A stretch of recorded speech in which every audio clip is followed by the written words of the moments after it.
Diego Gracia estaba de pie junto a la ventana de su despacho, observando cómo las hojas otoñales danzaban en las ráfagas de viento. Habían pasado ya 3 meses desde aquel día terrible en que su mundo se derrumbó. 3 meses desde el funeral de Alba, su esposa, una brillante científica genetista, la mujer que había sido el sentido de su existencia. La casa de 500 metros cuadrados ahora parecía un mausoleo. Cada rincón le recordaba a ella, sus orquídeas favoritas en el alféizar del salón, la pila de revistas científicas sobre la mesa antigua, su ropa, que aún colgaba en el armario del dormitorio. Diego, a pesar de su patrimonio de 100 millones de euros, se sentía pobre sin ella. Alba se había suicidado, arrojándose desde el 12º piso del edificio del Instituto de Ingeniería Genética. La versión oficial era cruel en su simplicidad, depresión tras 3 embarazos fallidos, que terminaron con la pérdida de los bebés en etapas avanzadas. El investigador cerró el caso rápidamente, demasiado rápido, pensaba ahora Diego. La carta de despedida, enviada desde su correo electrónico, lo explicaba todo: no veo sentido en seguir viviendo. Perdónenme, pero algo no le daba paz. Alba nunca había sido una mujer débil. Incluso después de cada pérdida de un hijo, encontraba fuerzas para volver al trabajo, a sus investigaciones en el campo de la ingeniería genética. Decía que sus desarrollos se convertirían en un legado que ayudaría a miles de familias a evitar enfermedades hereditarias. El timbre del portero automático interrumpió sus sombríos pensamientos. En el umbral estaba una joven de unos 25 años, con el vientre notablemente redondeado bajo un abrigo gastado. Su cabello oscuro estaba descuidadamente recogido en una coleta, y sus ojos castaños miraban con esperanza y desesperación a la vez. «Buenos días», dijo, tartamudeando ligeramente por los nervios. «Soy Delia. Delia Santa Clara. Vi el anuncio en la agencia de una amiga sobre la búsqueda de empleada doméstica. Necesito mucho este trabajo». Diego estudió su rostro. Había algo sincero en él, que le recordó a sí mismo en momentos de desesperación. Entendía lo que significaba necesitar ayuda, una oportunidad. «Pase», dijo, haciéndose a un lado. «Cuénteme sobre usted». Delia entró cautelosamente en el amplio vestíbulo, sus ojos se abrieron ante la magnificencia que veía: suelo de mármol, lámpara de cristal, muebles antiguos. Pero rápidamente devolvió la mirada al dueño de la casa. «Tengo 25 años. Antes trabajaba como limpiadora en un centro de oficinas, pero cuando le dije a la dirección que estaba embarazada, me despidieron». El padre del niño se detuvo, se fue en cuanto se enteró de la noticia. «No tengo familia, no tengo dónde vivir. Alquilo una habitación en un piso compartido, pero pronto no tendré dinero ni para eso». Su voz temblaba, pero se mantenía digna. Diego veía en ella el reflejo de su propia soledad. Quizás ambos necesitaban compañía, aunque fuera en este formato. «¿De cuántos meses está embarazada?», preguntó con suavidad. «6 meses. Los médicos dicen que todo va bien. Puedo trabajar hasta el momento del parto, y después». Se calló, entendiendo que los planes podían cambiar. «Bien», dijo Diego después de una larga pausa. «Estoy dispuesto a contratarla. Las condiciones son las siguientes: jornada completa, limpieza de la casa, cocinar, lavar la ropa. Salario, 3.000 euros al mes. Más una habitación independiente aquí, en la casa, y comida». Los ojos de Delia se llenaron de lágrimas de gratitud.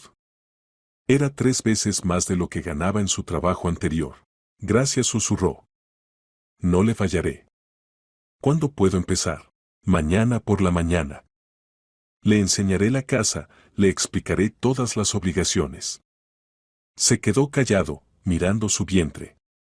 «Y otra cosa, cuando llegue el momento del parto, todos los gastos corren de mi cuenta. En una buena clínica». Delia no podía creer en su suerte. Por primera vez en meses de desesperación, sintió que tenía futuro. A la mañana siguiente llegó con una pequeña maleta que contenía todas sus modestas pertenencias. Diego le enseñó la casa, el salón con chimenea, la cocina con electrodomésticos modernos, la biblioteca con estanterías hasta el techo, los dormitorios. Cuando se acercaron a la puerta del fondo del pasillo, se detuvo. Este era el dormitorio de mi esposa, dijo en voz baja. Todavía no estoy preparado. No estoy preparado para quitar sus cosas. Pero la habitación necesita mantenerse limpia. Delia asintió con comprensión. Veía el dolor en sus ojos, el mismo dolor que ella experimentaba al encontrarse abandonada y sola. Seré muy cuidadosa, prometió. Su habitación estaba en el segundo piso, junto a los dormitorios de invitados. Pequeña pero acogedora, con vista al jardín. Por primera vez en mucho tiempo, Delia tenía su propio espacio, un lugar donde podía sentirse segura. Los días transcurrieron en un ritmo pausado. Delia resultó ser trabajadora y atenta. Cocinaba platos sencillos pero sabrosos, mantenía una limpieza perfecta en la casa, lavaba y planchaba con meticulosidad. Diego apenas notaba su presencia, se movía por la casa como una sombra, apareciendo solo cuando era necesario. Pero a veces se sorprendía escuchando el sonido de sus pasos arriba, el canto suave cuando trabajaba en el jardín. Después de meses de silencio absoluto, estos sonidos de vida traían un extraño consuelo. Delia también observaba a su empleador. Era un hombre atractivo de unos 40 años, con rasgos nobles y ojos grises penetrantes. Pero en esos ojos se había instalado una tristeza tal que el corazón se encogía. Veía cómo se sentaba durante horas en el despacho, mirando a un punto fijo, cómo evitaba la habitación de su esposa, cómo se estremecía al escuchar su nombre por televisión en las noticias sobre avances en genética. Gradualmente se estableció entre ellos una relación de respeto mutuo y comprensión. Él siempre le agradecía la comida preparada, preguntaba por su bienestar, se preocupaba por si no le resultaba pesado realizar el trabajo en su estado. Y ella trataba de adivinar sus necesidades, no molestar con preguntas innecesarias, crear en la casa una atmósfera de paz. Pero esa paz era engañosa. Diego no podía olvidar la última conversación con Alba. Estaba agitada, hablaba de algún avance en las investigaciones, de que su trabajo cambiaría el mundo. Y al día siguiente ya no estaba.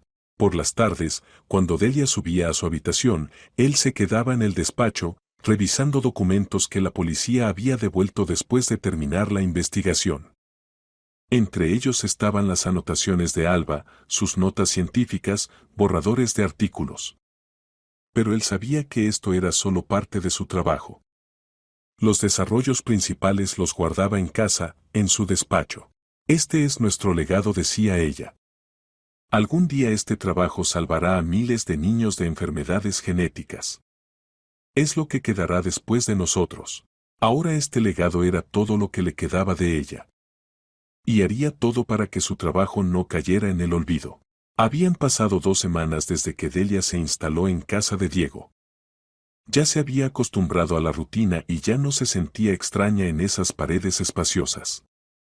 El embarazo transcurría bien, el bebé se movía activamente, recordándole su presencia en los momentos más inesperados, y el médico en la última revisión dijo que todo iba según lo previsto. El martes por la mañana Delia decidió hacer una limpieza general en el dormitorio de la difunta Alba. Diego había salido a la ciudad por asuntos y no volvería hasta la tarde. Era un momento apropiado para un trabajo minucioso en la habitación que requería atención especial. El dormitorio impresionaba por su elegancia, cama con cabecero tallado de madera oscura, tocador con espejo en marco de plata, armario de madera de cerezo. En las paredes colgaban fotografías, Alba con su marido en la orilla del mar, en una conferencia científica, en el laboratorio. En todas las fotos se veía feliz, una mujer apasionada por la vida. Delia limpiaba cuidadosamente las superficies, tratando de no alterar la disposición de los objetos personales. En el tocador había frascos de perfumes caros, joyas en una cajita de terciopelo, revistas científicas. Junto a la cama, una pila de libros de genética con marcadores entre las páginas.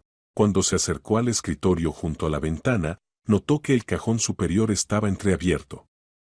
Dentro había bolígrafos, clips, cuadernos. Delia limpió cuidadosamente el cajón por dentro y entonces algo extraño llamó su atención. En el fondo del cajón, en el rincón más alejado, había una carpeta azul. Parecía como si la hubieran metido allí a toda prisa y se hubieran olvidado de cerrar completamente el cajón. Delia no la tocó, pero memorizó su ubicación. Al día siguiente, durante la limpieza diaria, volvió a entrar en el dormitorio. Y entonces notó que el cajón ahora estaba completamente cerrado. La curiosidad pudo más, lo abrió cuidadosamente y descubrió que la carpeta azul ya no estaba. Era extraño. Diego había dicho que no estaba preparado para revisar las cosas de su esposa. Y ayer estuvo todo el día en casa, trabajando en el despacho. Ella escuchó su voz, hablaba por teléfono con socios comerciales. ¿Acaso había entrado en el dormitorio después de todo? Delia decidió no darle importancia. Quizás se había equivocado, tal vez la carpeta no había estado allí. El embarazo a veces jugaba malas pasadas con la memoria. Pero el jueves por la mañana, limpiando en el despacho de Diego, notó su rostro preocupado. Estaba sentado en la mesa, con algunos documentos extendidos delante, frunciendo el ceño. Delia dijo cuando ella entró con la aspiradora. Dígame, ¿no ha tomado nada del dormitorio de mi esposa? ¿Quizás movió algo de sitio? No, don Diego. Solo quito el polvo y hago limpieza húmeda. No tocó nada innecesariamente. Él asintió, pero la expresión de su rostro siguió tensa. Todo el día estuvo alterado, comió mal, salió varias veces a la terraza con desconcierto. Delia sentía su preocupación, pero no se atrevía a preguntar. El viernes por la noche, cuando ella sirvió la cena, Diego de repente dejó el tenedor y la miró. Delia, me parece que algo ha desaparecido de casa. Más precisamente, del dormitorio de mi esposa. ¿Podría estar más atenta? Si nota algo sospechoso, personas desconocidas cerca de la casa, sonidos extraños por la noche, díganmelo sin falta. Por supuesto, respondió ella, y entonces se decidió. ¿Y qué es exactamente lo que ha desaparecido? Documentos. Desarrollos científicos de mi esposa. Son muy importantes. Delia sintió cómo se aceleraba su pulso. La carpeta azul. La recordaba perfectamente. Don Diego dijo lentamente, ¿esos documentos estaban en una carpeta azul? Él levantó bruscamente la cabeza. ¿La vio? Sí. El martes, cuando limpiaba en el dormitorio. En el cajón superior del escritorio, en el rincón derecho. Y el miércoles ya no estaba. El rostro de Diego palideció. Se levantó de la mesa y caminó por la cocina. ¿Está segura? Absolutamente. Lo recordé bien porque el cajón estaba entreabierto, y normalmente todo en el dormitorio está perfectamente ordenado. Y luego me sorprendí de que el cajón estuviera completamente cerrado. Él se volvió bruscamente hacia ella. ¿A qué hora limpiaba allí? El martes desde las 10 de la mañana hasta las 12 del día. Usted se fue a la ciudad sobre las 9. ¿Y el miércoles? Sobre las 11 de la mañana entré por media hora. Gracias por decírmelo. Esto es realmente importante. Muy importante. ¿Y qué tipo de documentos eran? Se atrevió a preguntar. Diego guardó silencio durante mucho tiempo, mirando por la ventana. Mi esposa era una científica genial, dijo finalmente. Trabajaba en un método para tratar enfermedades hereditarias. Sus investigaciones podrían haber salvado a miles de niños. Esos documentos son el resultado de 15 años de su trabajo. Es su legado. Su voz temblaba por las emociones apenas contenidas. Delia instintivamente puso la mano en su vientre, pensaba en su futuro hijo, en qué felicidad era que estuviera sano. Los encontraremos, dijo en voz baja. Sin duda los encontraremos. Él la miró sorprendido. En su voz sonaba tal convicción, tal determinación, que de repente le resultó más fácil respirar. Sí, dijo. Los encontraremos. Esa misma noche revisó todas las grabaciones de las cámaras de seguridad. Las cámaras exteriores mostraban territorio vacío, nadie se había acercado a la casa. Pero la grabación de la cámara del vestíbulo lo dejó atónito. El miércoles, a las 2 de la madrugada, por la escalera subía una figura oscura con capucha.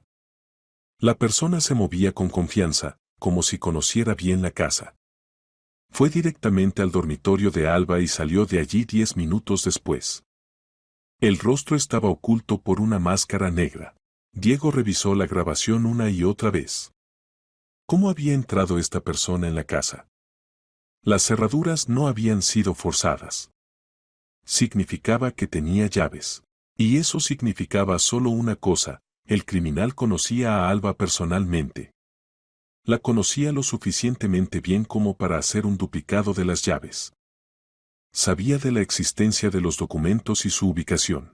Por primera vez en meses después de la muerte de su esposa, Diego sintió no solo pena, sino también rabia. Alguien había usado su tragedia familiar para robar los frutos del trabajo de muchos años de Alba. Alguien en quien confiaban.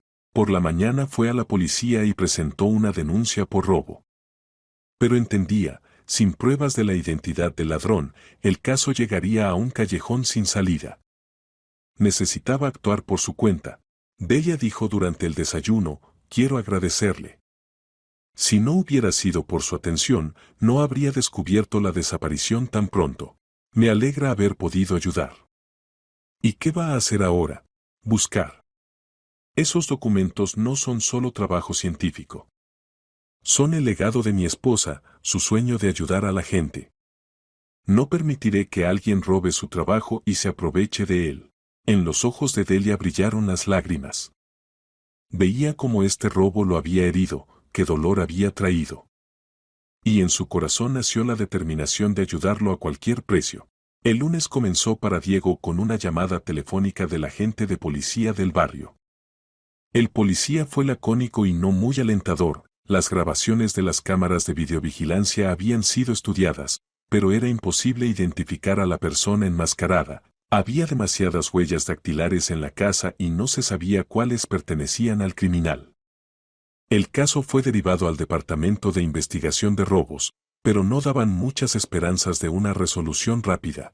Después de colgar, Diego comprendió: la policía actuaría según el esquema estándar, lo que significaba lenta y, muy probablemente, sin resultados.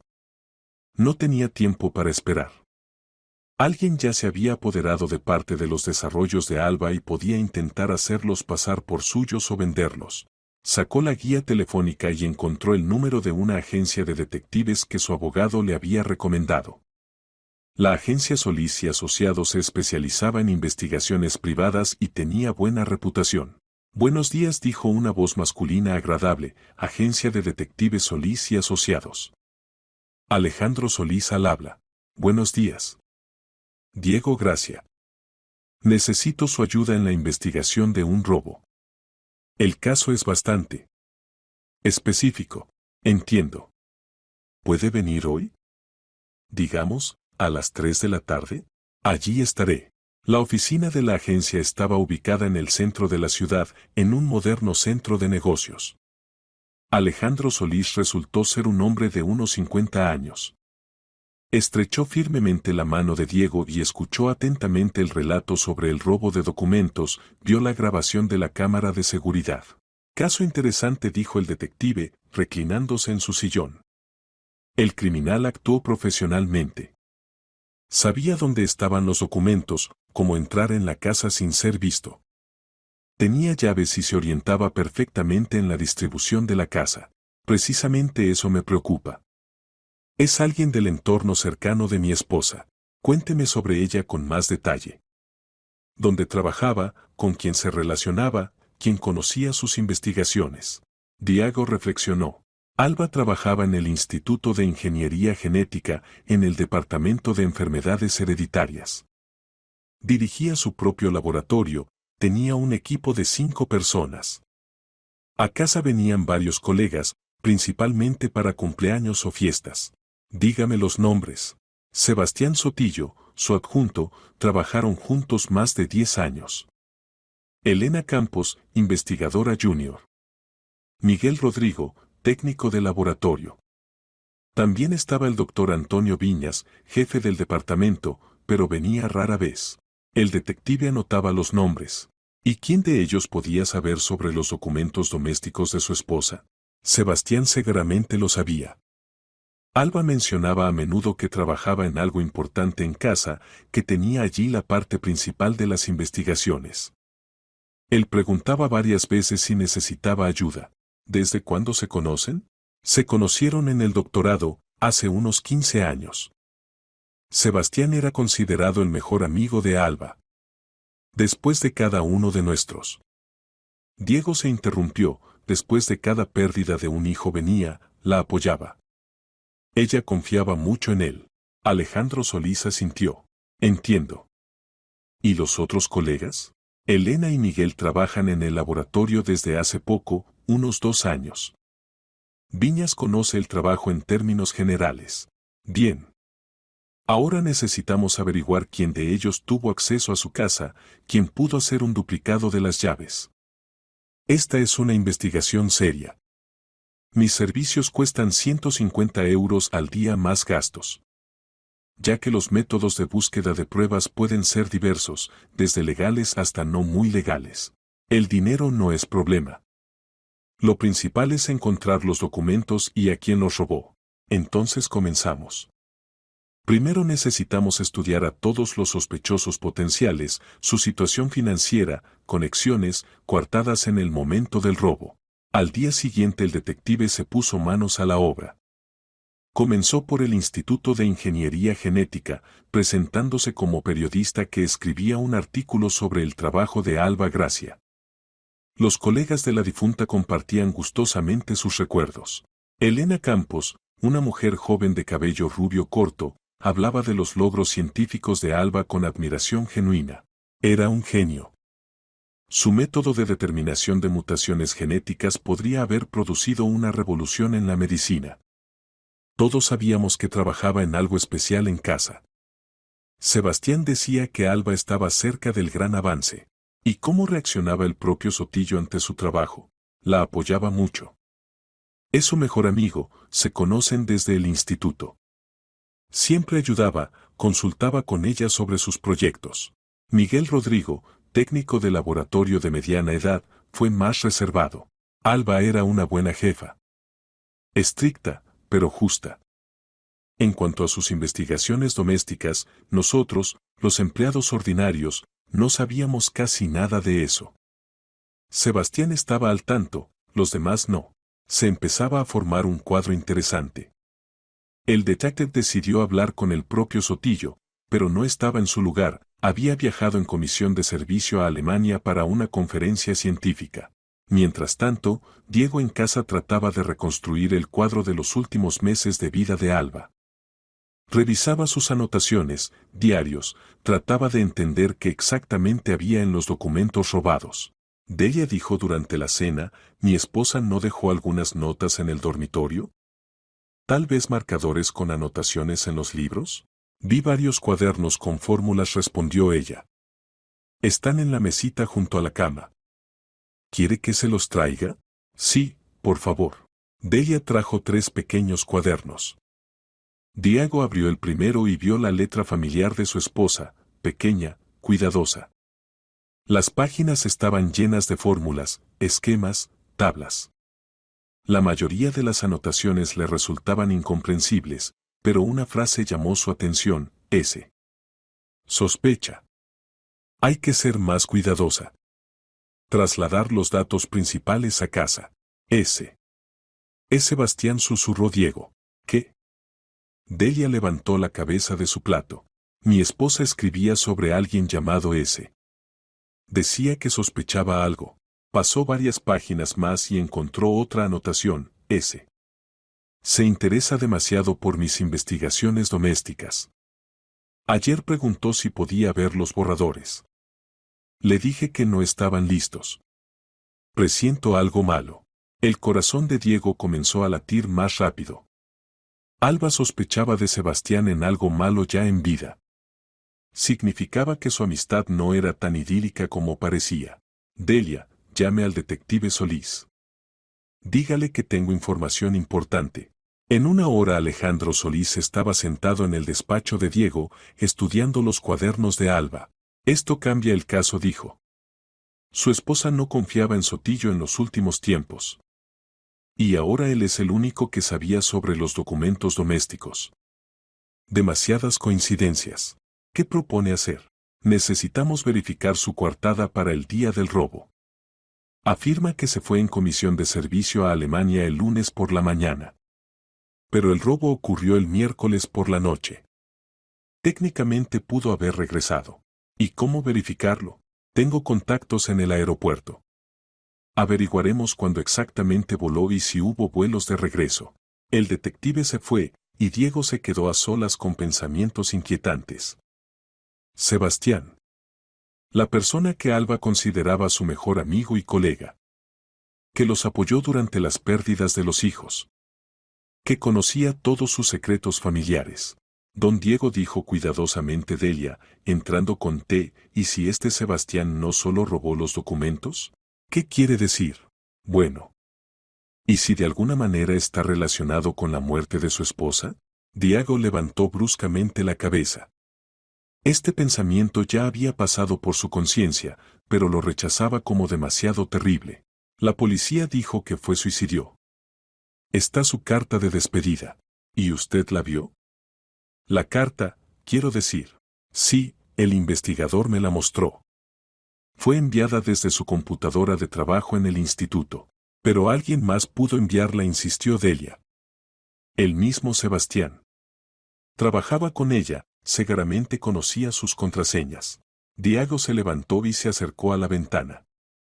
En la calle comenzaba a llover, las gotas corrían por el cristal como lágrimas. ¿Cree que la mataron? Creo que vale la pena considerar esta posibilidad. Especialmente si la persona de la que sospechaba ahora robó sus documentos. Esa noche Diego no pudo dormir. Releía los cuadernos de su esposa, buscando nuevas pistas.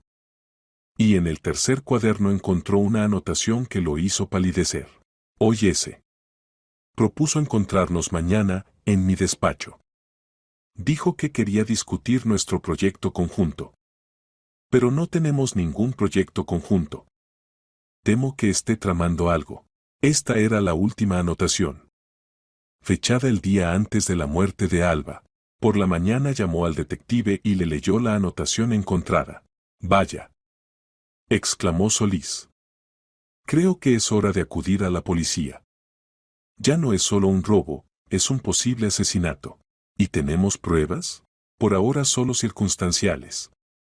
Pero cada vez hay más. Por cierto, verifiqué los vuelos de Sotillo. Realmente voló a Alemania el lunes, pero hay una rareza, regresó ya el miércoles por la tarde, aunque la conferencia continuaba hasta el viernes. ¿O sea que estaba en la ciudad la noche del robo? Exactamente. La razón oficial del regreso fue la enfermedad repentina de la madre.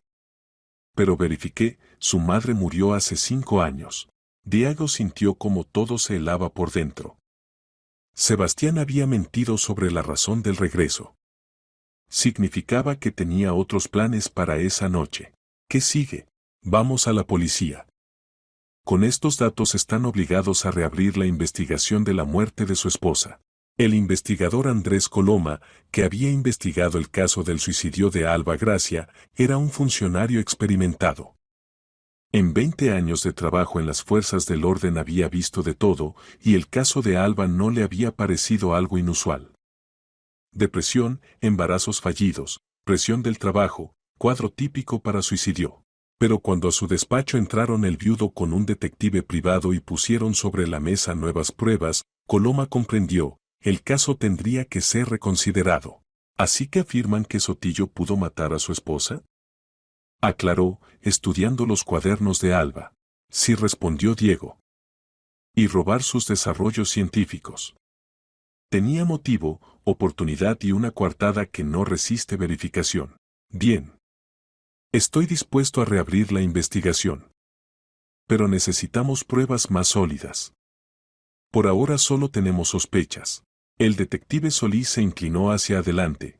¿Y si encontramos testigos? ¿Alguien pudo ver lo que pasaba en el instituto el día de la muerte de Alba Gracia? Interrogamos a todos los empleados, objetó el investigador. Nadie notó nada sospechoso. Todos los empleados en ese momento estaban en una reunión en el salón de actos del piso de arriba. excepto Sotillo. Él ese día no fue al trabajo, se había quedado enfermo en casa. Su vecina lo confirmó, dijo que todo el día estuvo en casa y escuchaba la televisión alto. ¿Y los edificios circundantes? Tal vez alguien de las casas vecinas vio lo que pasaba en las ventanas del 12º piso. Coloma reflexionó. Realmente, con las prisas esta dirección no se había trabajado a fondo. De acuerdo, nos ocuparemos de buscar testigos. Y mientras tanto necesitamos conseguir una orden de registro de la vivienda de Sotillo. Sebastián Sotillo vivía en un barrio residencial de la ciudad, en un apartamento de 150 metros cuadrados. Soltero de 40 años, gastaba la mayor parte del salario en tecnología cara, libros y viajes. El apartamento estaba amueblado con gusto, muebles de cuero, estanterías con literatura científica. Cuando llegaron los policías con el registro, Sebastián se mostró tranquilo, incluso amigable. Por supuesto, registren, dijo. No tengo nada que ocultar. Es una pena que la muerte de Alba haya generado tales sospechas. Éramos los mejores amigos. El detective Solís estuvo presente durante el registro y observó atentamente su comportamiento. Sotillo parecía sincero, pero el investigador experimentado sabía, los mejores criminales siempre son buenos actores. El registro continuó 3 horas. En el despacho encontraron muchos documentos científicos, pero entre ellos no había nada que perteneciera a Alba. Solís ya comenzaba a dudar de la corrección de las sospechas cuando uno de los agentes lo llamó desde el dormitorio. Alejandro, mire esto.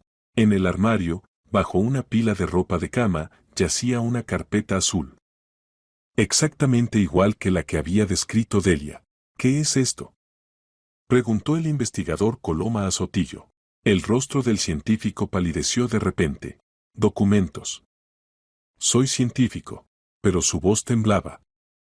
Solís abrió la carpeta y vio documentos con el título Metodología de Determinación de Mutaciones Genéticas. Sistema de Detección Temprana de Enfermedades Hereditarias. En la esquina estaba la firma, A. Gracia. Sebastián Sotillo, dijo el investigador, queda usted detenido por sospecha de robo. Tiene derecho a guardar silencio. Sotillo se volvió bruscamente. Esperen. Es un malentendido. Alba me dio esos documentos antes de morir. Me pidió que los conservara. Entonces, ¿por qué no lo dijo inmediatamente? Preguntó Solís. ¿Y por qué mintió sobre la enfermedad de su madre, que murió hace mucho, para regresar de la comisión de servicio? Sotillo comprendió que había caído en una trampa. Su historia se desmoronaba. Yo puedo explicarlo todo, murmuró. Explíquelo, sin duda, dijo fríamente el investigador. En comisaría. Mientras interrogaban a Sebastián, el detective Solís comenzó la búsqueda de testigos. El Instituto de Ingeniería Genética estaba ubicado en el centro comercial de la ciudad, rodeado por todos lados de edificios altos. Había que verificar cada ventana que diera al 12º piso del instituto.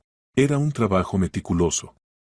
La mayoría de los apartamentos en horario laboral estaban vacíos, y quienes estaban en casa en el momento de la tragedia no notaron nada. Pero en la casa de enfrente, en el 17º piso, el detective tuvo suerte. El apartamento resultó ser de alquiler, y la dueña dio el teléfono de las personas que lo alquilaban ese día. Sí, estuvimos allí, dijo una chica llamada Irene cuando Solís la llamó. Pero no podemos ser testigos. ¿Por qué? Es complicado. No queremos aparecer en público.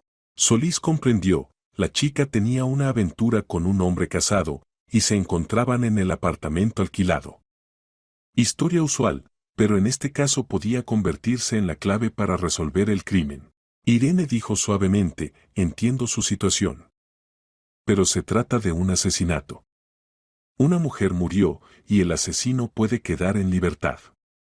¿De verdad sus problemas personales son más importantes que la justicia? Larga pausa.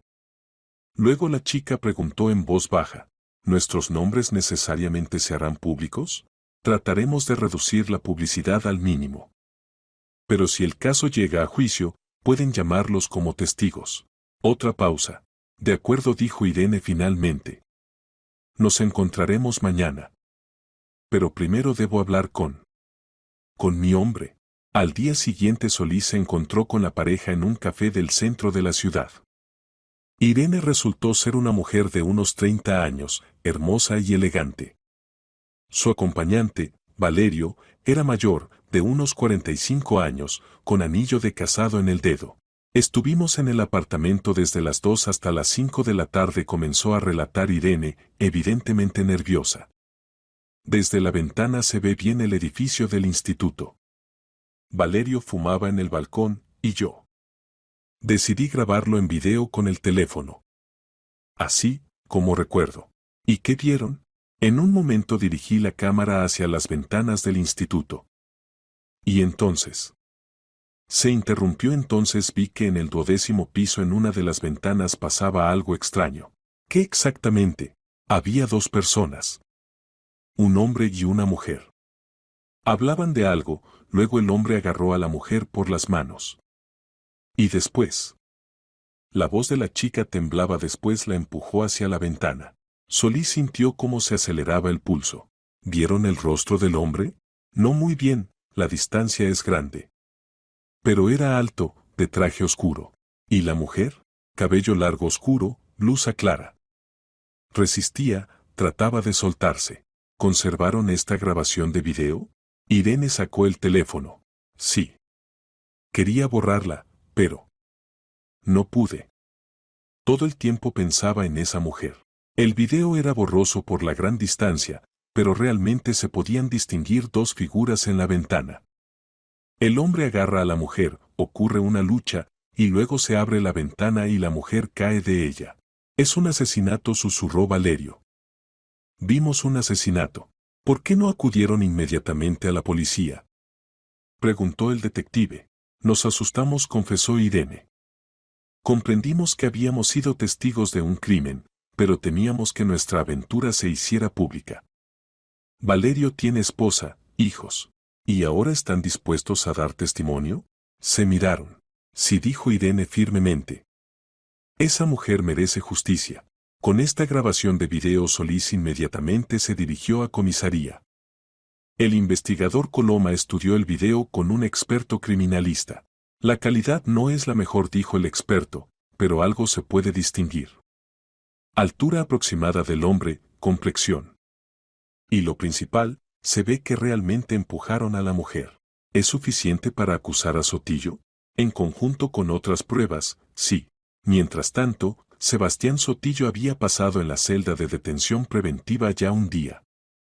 La seguridad inicial lo había abandonado. Comprendía, las pruebas contra él se acumulaban y negarse era inútil. Cuando el investigador le mostró la grabación de video, Sotillo se rindió definitivamente. Bien, dijo en voz baja. Contaré la verdad.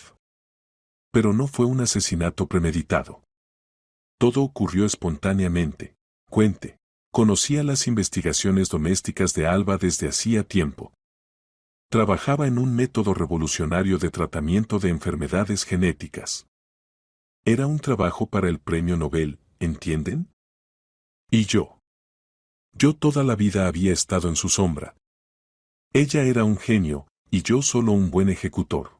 Sotillo calló, ordenando sus pensamientos. Continue, lo animó el investigador. Alba comenzó a sospechar que yo me interesaba demasiado por su trabajo. Empezó a ocultarme detalles. Y yo comprendía, si publicaba los resultados, entraría en la historia de la ciencia. Y yo quedaría como nadie. ¿Y decidió matarla? No. Exclamó Sotillo. Solo quería hablar con ella, convencerla de compartir la autoría. Ese día le pedí que nos encontráramos y habláramos a solas, le dije que teníamos una conversación importante. ¿Y después? Fijé la hora, vine, le propuse convertirse en coautores en la publicación de los resultados. Le dije que mi ayuda en las investigaciones había sido significativa. Pero ella se negó. Dijo que era su trabajo personal, su legado. Discutimos, yo insistía. Y ella dijo que ya no confiaba en mí, que me sospechaba de intentar robar su trabajo. Amenazó con contárselo a la dirección del instituto. Yo Yo no lo soporté. La agarré por las manos, traté de convencerla. Y ella intentaba soltarse, gritaba. Y entonces la empujé hacia la ventana. No quería matarla. Solo quería que se callara. Pero la ventana estaba abierta, perdió el equilibrio. Sotillo se echó a llorar. El investigador anotaba cada palabra. ¿Y la carta de su computadora? Sí, la envié yo. Después de su caída comprendí que me acusarían de asesinato. Conocía su contraseña, a menudo trabajábamos en la misma computadora. Escribí la carta en su nombre para que todo pareciera suicidio. ¿Y cómo entró sin ser visto en el edificio del instituto ese día? Se había quedado enfermo en casa. ¿Y cómo se ocultó después? A través del sótano del edificio vecino. Allí hay un corredor que conecta. No entré por la entrada principal. Todos los empleados del instituto en ese momento estaban en una conferencia importante en el salón de actos, un piso más arriba del despacho de Alba. Quería hablar con ella a solas, para que nadie nos oyera ni viera. Debía ser una conversación decisiva, franca y confidencial. ¿Y los documentos de la casa? Los tomé de su casa. Sabía dónde los guardaba Alba, muchas veces la había oído hablar de ellos. Hice copias de las llaves aún cuando ella vivía, cuando dejaba el bolso en el laboratorio. La confesión fue completa. Sebastián Sotillo era acusado de asesinato, robo y falsificación de documentos.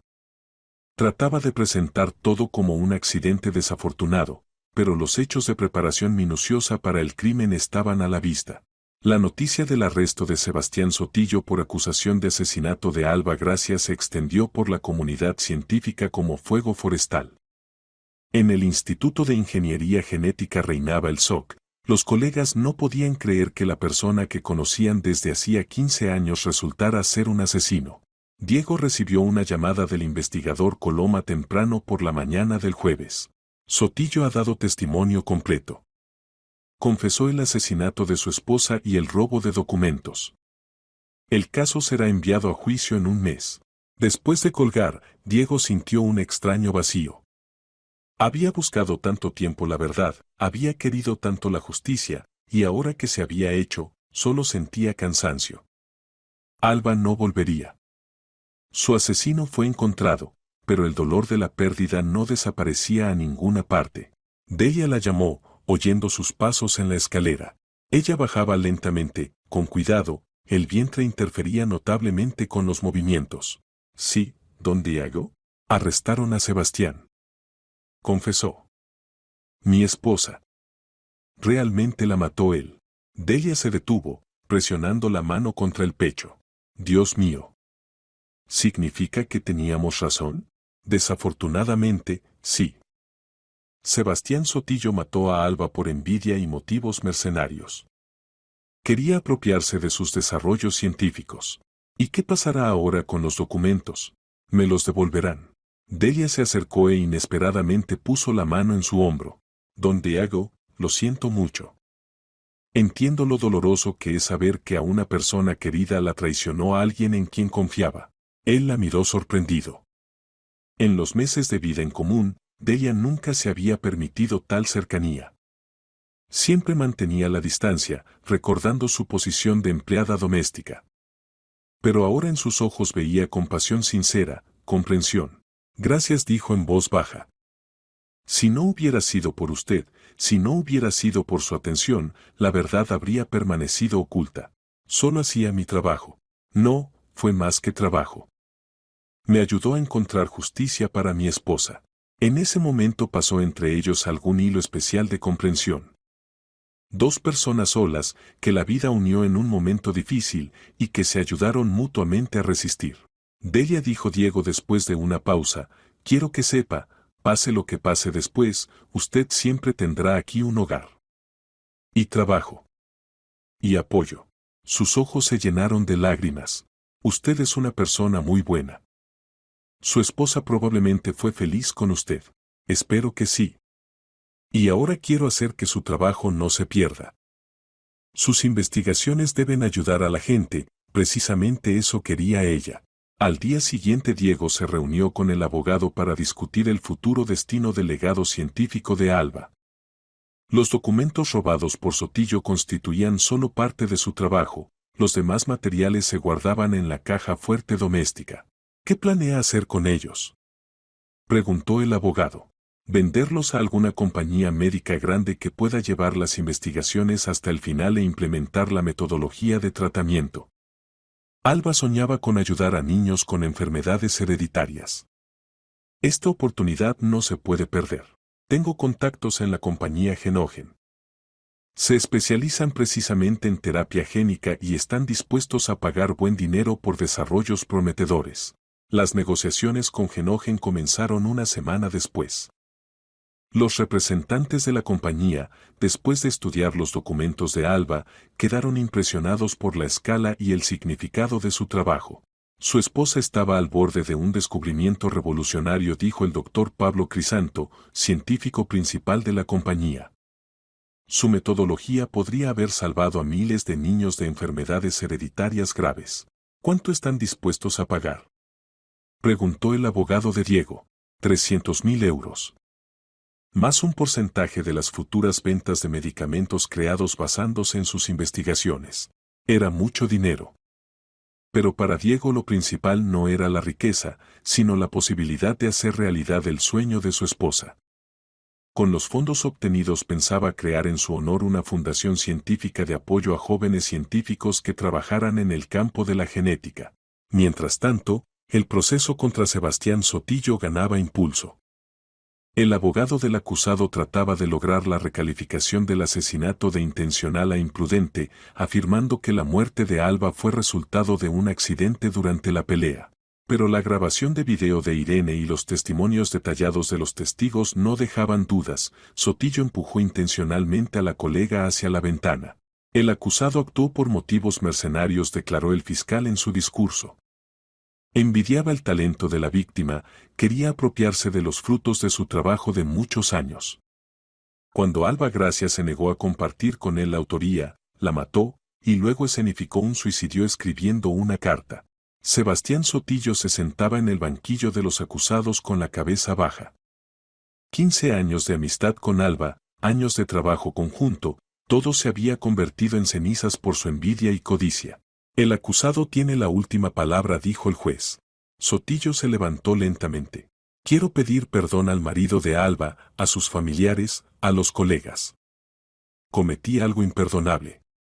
Alba era una científica destacada y buena persona. No merecía tal muerte. Yo lamento lo hecho cada segundo. El tribunal condenó a Sebastián Sotillo a 15 años de prisión. La justicia triunfó, pero su precio fue demasiado alto. Después de la lectura de la sentencia, Diego salió del edificio del tribunal y vio a Delia, que lo esperaba en la entrada. Ya estaba en el 9º mes de embarazo, y los médicos advertían que el parto podía comenzar en cualquier momento. ¿Por qué vino?, preguntó. En su estado hay que cuidarse. Quería apoyarlo, dijo simplemente. Comprendía que le sería difícil. Regresaron a casa en silencio. Ambos tenían en el alma una extraña mezcla de alivio y tristeza. El asesino fue castigado, la verdad revelada, pero esto no devolvió la vida a Alba. Delia, dijo Diego cuando llegaron a casa, quiero comunicarle, el contrato con la compañía sobre la compra de los materiales de Alba fue firmado. Las investigaciones de Alba serán continuadas. Su sueño se realizará. Es maravilloso, respondió, y en su voz sonaba alegría sincera. Significa que no vivió en vano. En estas palabras simples había tal sabiduría que Diego sintió. Delia entendía su dolor mejor que todos los psicólogos y médicos. Ella también conocía lo que era la pérdida, la soledad, la lucha por la supervivencia. Esa tarde él se sentó en el despacho, revisando documentos de la caja fuerte, la colección completa de trabajos de Alba sobre ingeniería genética. Estos papeles costaban mucho dinero y trabajo, pero para él eran invaluables como recuerdo de la mujer amada. De repente en la casa se oyó un grito. Diego corrió arriba y vio a Delia, sentada en la cama de su habitación, pálida y asustada. ¿Qué pasó? Parece que comenzaron las contracciones, susurró, apretando el vientre. pero todavía es temprano. Faltan 2 semanas para la fecha. Prepárese, vamos inmediatamente a la maternidad. La ayudó a vestirse, tomó la maleta preparada de antemano y pidió un taxi. Por el camino a la clínica Delia apretaba su mano, luchando contra el dolor. Todo estará bien, la tranquilizaba. Los médicos dijeron que el niño se desarrolla normalmente. 2 semanas es una diferencia muy pequeña. ¿Y si algo sale mal? Susurraba. No tengo a nadie más que a este bebé. Me tiene a mí, dijo firmemente. No la abandono. En la maternidad colocaron inmediatamente a Delia en la sala de partos. Diego se quedó esperando en el pasillo, se preocupaba como si fuera el padre del futuro niño. Las enfermeras lo tomaban precisamente por el padre, era el único hombre que había traído a la parturienta y se interesaba por su estado. El parto duró 6 horas. Todo este tiempo Diego caminaba por el pasillo, preocupándose no menos de lo que se habría preocupado por su propio hijo. En los meses pasados juntos, Delia se había convertido para él en una persona cercana. Finalmente se abrió la puerta de la sala y salió la partera con sonrisa en el rostro. Felicidades, tienen un hijo. Niño sano, 3 kilos 200 gramos. La mamá se siente bien. Diego sintió una extraña alegría, como si realmente se hubiera convertido en padre. Cuando lo dejaron pasar a la sala, vio a Delia, cansada pero feliz, con un pequeño bulto en los brazos. Mire, susurró, qué hermoso es. El bebé dormía, con los puñitos apretados. Tenía cabello oscuro y carita roja. Diego tocó cuidadosamente su mejilla, la piel era increíblemente tierna. ¿Cómo lo llamará?, preguntó. No sé todavía. Todo el tiempo pensaba en una niña, y nació un niño. Lo miró. ¿Qué aconsejaría usted, Miguel? Este nombre significa semejante a Dios. Que crezca como buena persona. Miguel, repitió Delia. Me gusta. Miguelito. 5 días después, Delia con el niño regresaron a casa. Diego había preparado de antemano una cuna, cochecito, todo lo necesario para el bebé. ¿Por qué hace esto?, preguntó Delia, meciendo al hijo en los brazos. Solo soy su empleada doméstica, no, dijo él. Usted no es solo empleada doméstica. Es la persona que me ayudó a encontrar la verdad. La persona que trajo vida a esta casa después de largos meses de silencio mortal. Usted se ha convertido para mí casi en familia. Delia lloró, por primera vez en mucho tiempo, de felicidad y no de desesperación. La aparición del bebé en casa lo cambió todo. Donde antes reinaba el silencio del duelo, ahora sonaban llanto infantil, risa de Delia, canciones de cuna. Diego descubrió que esperaba con impaciencia regresar a casa después de reuniones de negocios para ver al bebé, hablar con Delia. Miguel resultó ser un niño tranquilo.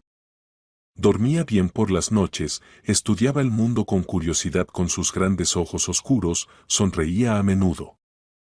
Delia era una madre ejemplar, atenta, paciente, tierna. Tiene instinto maternal natural, dijo Diego, observando cómo mecía a su hijo. Tal vez, respondió. O tal vez simplemente quería mucho a este niño, a pesar de todas las dificultades. Él entendía lo que quería decir. Quedar embarazada de un hombre que la abandonó en las primeras dificultades, encontrarse sola sin medios de subsistencia, todo esto podría haber quebrado a cualquiera. Pero Delia resistió y ahora era feliz. Gradualmente se establecieron entre ellos relaciones que era difícil definir con una palabra. Formalmente Delia seguía siendo empleada doméstica, pero de hecho era la dueña de la casa, madre de un niño al que Diego amaba como propio. Cuando Miguel cumplió 3 meses, Diego recibió una carta en la que el doctor Pablo Crisanto informaba que los primeros experimentos basados en los desarrollos de Alba habían dado resultados sorprendentes. El método de detección temprana de mutaciones genéticas funcionaba impecablemente. Me alegra informar que el trabajo de su difunta esposa ha producido una revolución en nuestra comprensión de las enfermedades genéticas. Ya hemos ayudado a 15 familias a identificar y eliminar problemas potenciales en etapa temprana del embarazo. Esto es solo el comienzo.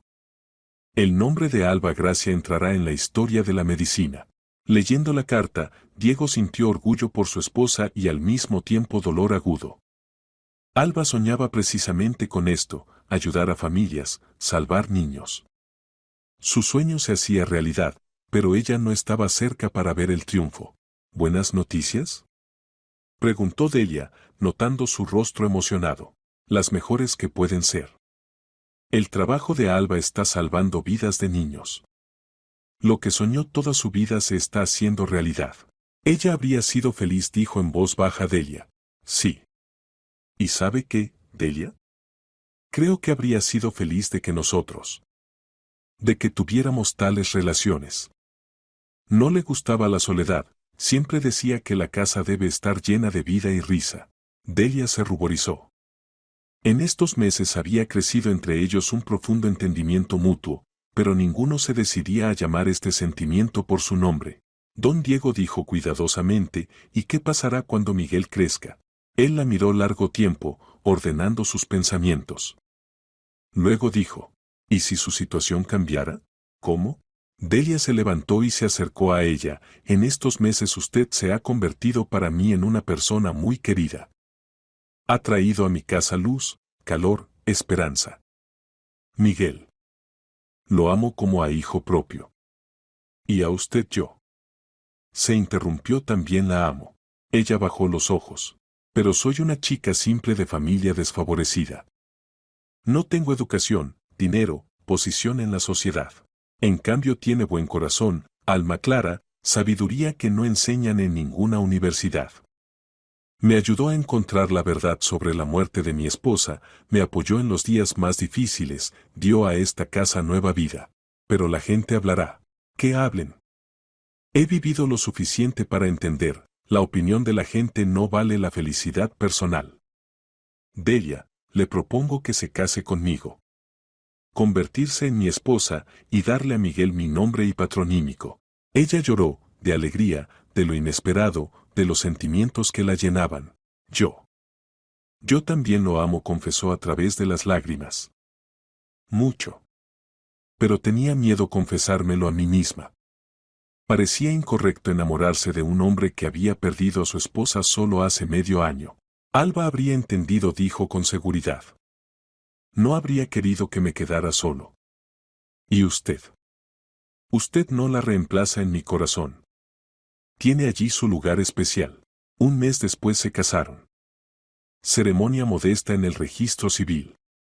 Delia llevaba un vestido blanco simple, con Miguel en brazos, Diego un traje oscuro. Cuando intercambiaron anillos, el bebé se movió e hizo un sonido de satisfacción, como aprobando lo que ocurría. Ahora es usted Delia Gracia, dijo Diego, besando a su esposa. El mismo día formalizaron los documentos de adopción. Pronto Miguel oficialmente se convirtió en hijo de Diego, recibió su apellido y patronímico. Por la tarde, en casa, se sentaron en el salón junto a la chimenea. Miguel dormía en el cochecito, Delia se acomodó cómodamente junto a su marido en el sofá. ¿Sabes qué es sorprendente?, dijo Diego. Hace medio año me parecía que la vida había terminado. Y ahora entiendo, solo comienza de nuevo. Cada persona puede tener solo una vida, notó sabiamente Delia. Lo principal es no tener miedo a los cambios. No tengo miedo. Contigo y Miguel cerca, no tengo miedo de nada. Se sentaron en silencio, escuchando el crepitar de la leña en la chimenea y la respiración tranquila del bebé dormido.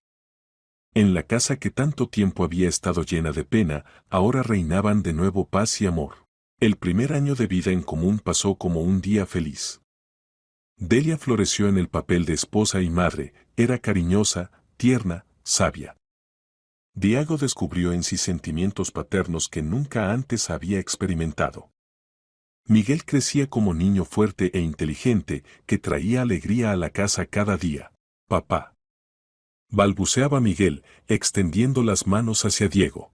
La palabra papá cada vez resonaba en el corazón del hombre con alegría. Nunca pensó que podría amar tanto al hijo de otro como al propio. Pero Miguel hacía tiempo que había dejado de ser ajeno para él, se había convertido en hijo no solo por documentos, sino por llamada del corazón. Delia observaba sus relaciones con ternura. Diego era un padre excelente, paciente, amoroso, atento. Podía pasar horas jugando con el bebé, leerle cuentos, cargarlo en brazos por el jardín. ¿Alguna vez te has arrepentido de casarte con una mujer que tenía un hijo? Le preguntó una vez por la noche. Al contrario, respondió. Estoy agradecido al destino por haberlos traído a mi casa. Tú y Miguel me salvaron de la soledad y la desesperación. Y yo estoy agradecida de haber conocido a un hombre que aceptó a mi hijo como propio. Su amor era silencioso y profundo, nacido del respeto mutuo y la comprensión. Rara vez discutían, se apoyaban en todo, juntos criaban a Miguel. Cuando el niño cumplió 1 año, Diego recibió otra carta. Pablo Crisanto informaba que el método de Alba Gracia ya había ayudado a más de 300 familias en todo el mundo. Las pruebas clínicas mostraban excelentes resultados. ¿Te imaginas? Le dijo a Delia, gracias al trabajo de Alba ya nacieron cientos de niños sanos que podrían haber sufrido enfermedades genéticas. Es maravilloso. Significa que su trabajo vive y ayuda a la gente.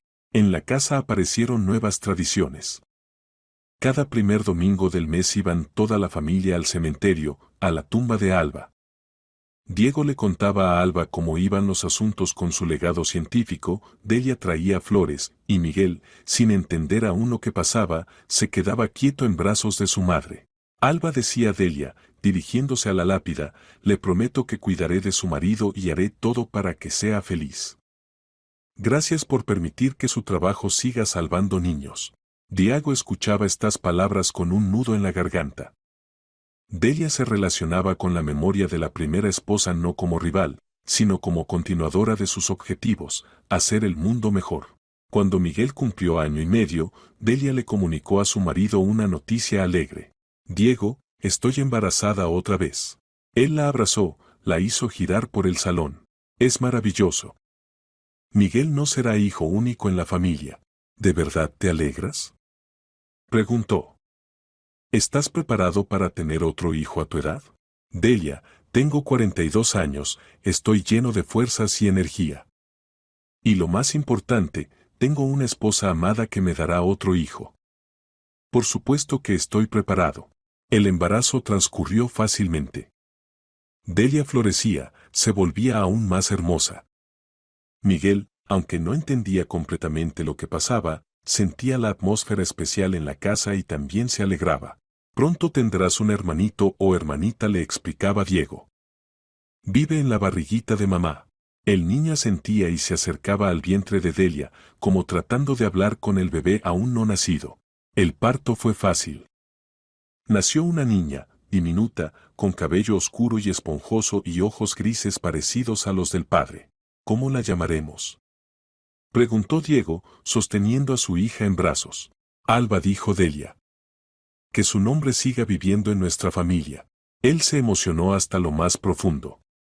Delia propuso llamar a la hija en honor de Alba. Era un acto de una mujer verdaderamente magnánima. Alba Gracia pronunció solemnemente. Bienvenida a nuestro mundo, pequeña. Ahora en la casa había 2 niños. Miguel, que ya tenía 2 años y medio, con aire serio ayudaba a cuidar a la hermana, traía biberones, pañales, juguetes. Mamá, Alba está llorando, informaba cuando la bebé se despertaba. Gracias, Miguelito. Eres muy buen hermano mayor. Diego no cabía en sí de gozo viendo a su familia. En la casa que una vez parecía un mausoleo, ahora sonaban risas infantiles, canciones de cuna, el bullicio alegre.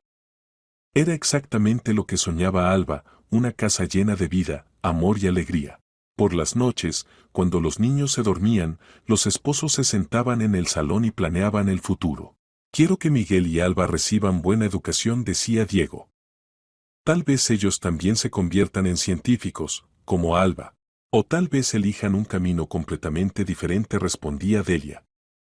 Lo principal es que sean felices y traigan beneficio a la gente. Con padres como nosotros no pueden crecer siendo malas personas, bromeaba. Tienen un padre maravilloso, decía seriamente. Bueno, inteligente, generoso. Estarán orgullosos de ti. Así pasaron otros 3 años. Miguel y Alba iban al jardín de infantes. La familia vivía en completa armonía, alegrándose de cada día. Para el 5º aniversario de la muerte de Alba, Diego decidió crear una fundación científica en su honor. El dinero obtenido de la venta de sus desarrollos quería gastarlo en apoyo a jóvenes científicos que trabajaran en el campo de la genética. Será el mejor recuerdo de ella, le dijo a Delia. Alba siempre apoyó a la juventud talentosa, creía que la ciencia debe desarrollarse. Excelente idea. ¿Y cómo llamarás a la fundación? Fundación Alba Gracia. Daremos becas a investigadores principiantes, pagaremos sus prácticas en el extranjero, publicaremos sus trabajos. La fundación fue registrada oficialmente. Diego participó personalmente en la selección de candidatos para recibir becas, estudió sus proyectos, se reunió con jóvenes científicos. Los primeros becarios de la fundación fueron 5 estudiantes de doctorado de diferentes ciudades del país.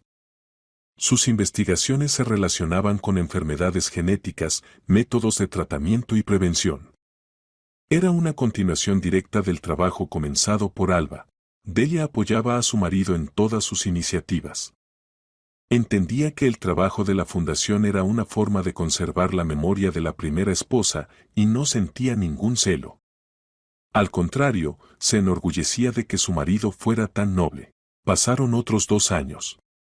Los hijos de Diego y Delia crecían inteligentes y buenos, alegrando a sus padres. La Fundación Alba Gracia prosperaba y ya había ayudado a 50 jóvenes científicos a comenzar su carrera. En uno de los días primaverales, Diego recibió una llamada de Estocolmo. Llamaba a un representante del Comité de Ingeniería Genética y Medicina. Señor Gracia, me alegra informarle que los trabajos de su difunta esposa están nominados para el premio del comité en el área de medicina. Sus investigaciones en el campo de la ingeniería genética son reconocidas como una contribución destacada a la ciencia. Diego no podía creer lo que oía. De tal premio Alba solo podía soñar.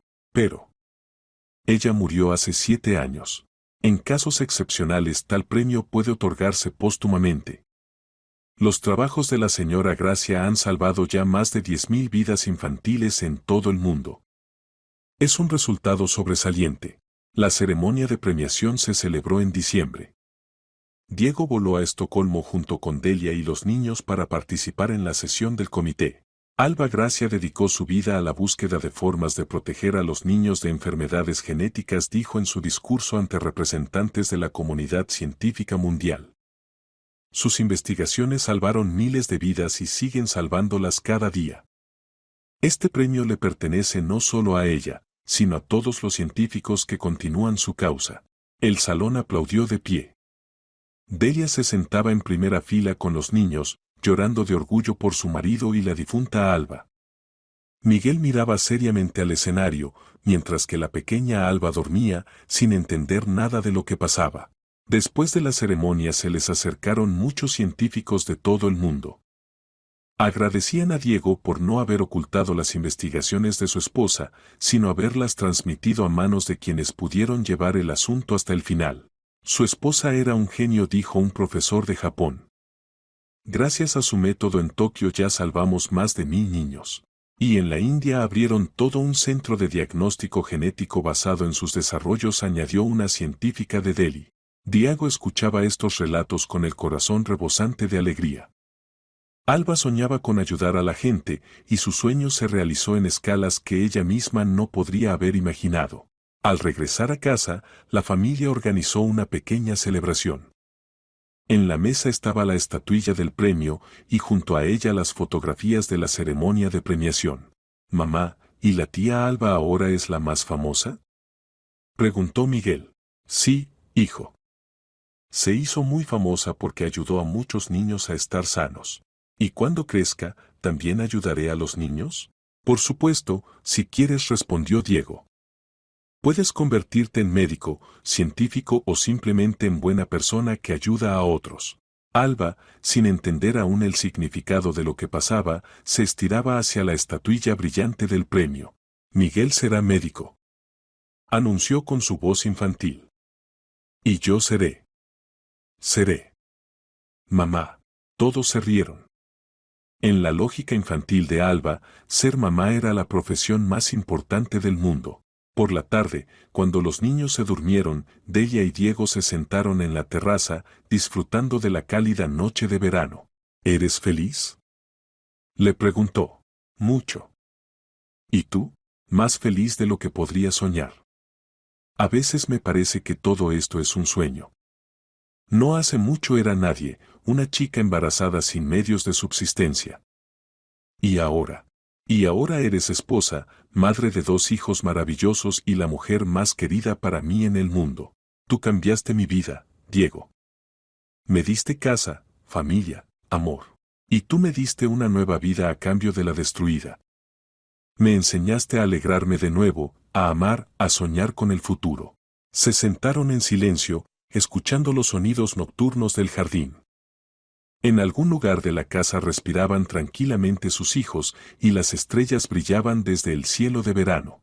¿Sabes en qué pienso ahora?, dijo Delia. En que Alba completó su misión en la Tierra, creó una metodología que salva niños. Y a nosotros el destino nos dio la oportunidad de continuar su causa y crear una familia. ¿Crees en el destino? Creo en que todo ocurre no por casualidad. Nos encontramos en el momento necesario, nos ayudamos mutuamente, creamos una familia. Alba ayuda a los niños a través de sus investigaciones y nosotros ayudamos a través de la fundación en su nombre. Todo está conectado. Diego tomó su mano.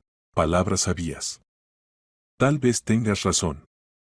Quizás el alma de Alba realmente nos unió para que fuéramos felices. Y para que su causa viviera y prosperara. Otros 3 años después ocurrió otro evento importante en la vida de la familia Gracia. Miguel, que había cumplido 10 años, se interesó seriamente por la ciencia. Leía libros de biología, realizaba experimentos simples, soñaba con convertirse en científico como la tía Alba. Papá, ¿puedo ir al laboratorio que lleva su nombre?, pidió. Por supuesto, hijo.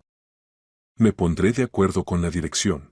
La excursión al Instituto de Ingeniería Genética causó una impresión enorme en el niño. Contempló con entusiasmo microscopios, tubos de ensayo, aparatos complejos. El jefe del laboratorio, Dr. Viñas, le contó sobre el trabajo de Alba Gracia. Tu tía Alba era una científica destacada, le dijo a Miguel. Gracias a sus descubrimientos ahora podemos predecir y prevenir muchas enfermedades en niños incluso antes de su nacimiento. ¿Y yo podré trabajar así también? Si estudias bien y te conviertes en genetista, sin duda podrás. De camino a casa Miguel estuvo inusualmente serio. Papá dijo, quiero estudiar genética. Quiero ayudar a los niños, como la tía Alba. Entonces necesitas terminar excelentemente el colegio, ingresar a la universidad en la Facultad de Biología. Es un camino largo y difícil. ¿Y me ayudarán mamá y tú? Por supuesto que te ayudaré. Y mamá también te ayudará. Delia escuchaba su conversación con ternura. Su hijo había elegido un objetivo noble en la vida, continuar el trabajo de la mujer a quien nunca vio, pero a quien respetaba y veneraba. Alba ya había crecido y también se había decidido por su sueño. Y yo seré médico para bebés. Los curaré para que no lloren. Pediatra, corrigió el padre. Sí, pediatra. Diego miraba a sus hijos con orgullo.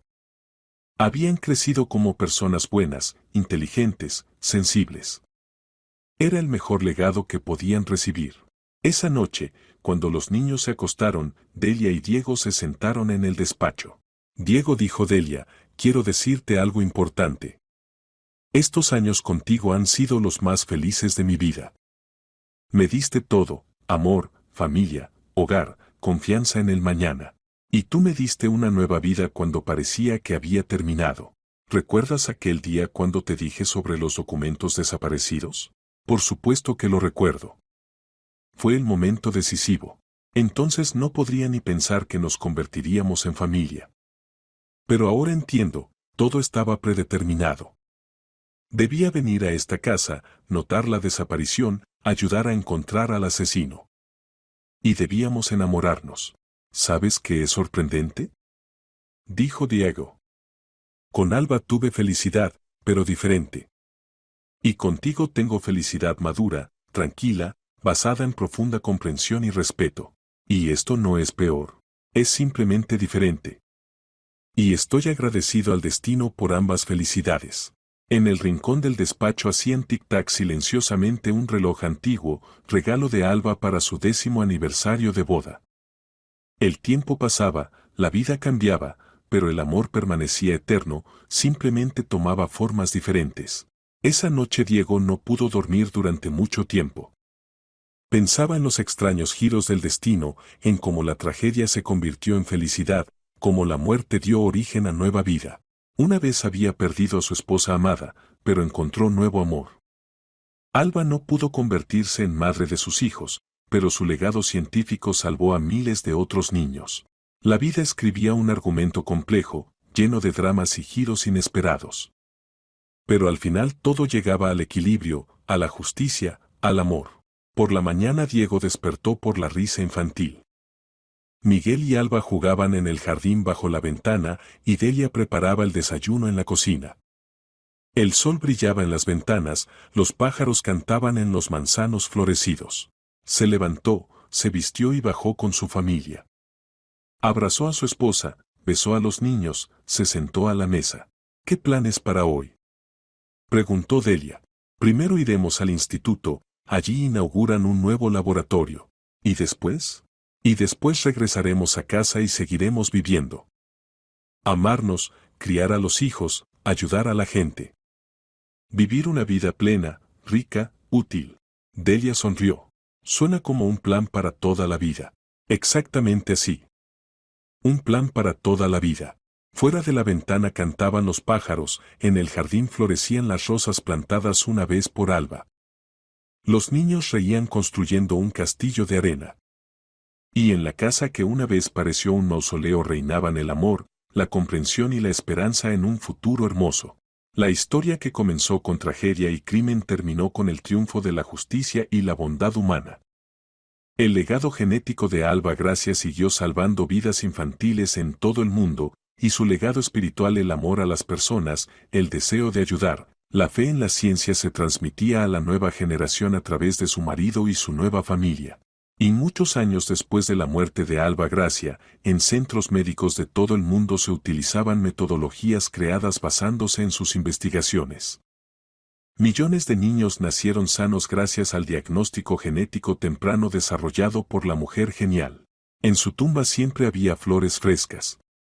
Las traían Diego con Delia, sus hijos, nietos, colegas científicos, padres de niños salvados. Su legado resultó ser verdaderamente genial, no solo en el sentido científico, sino también humano. La bondad, el deseo de ayudar al prójimo, la fe en lo mejor se transmitían de generación en la familia Gracia, como el gen más valioso que determina el carácter del ser humano.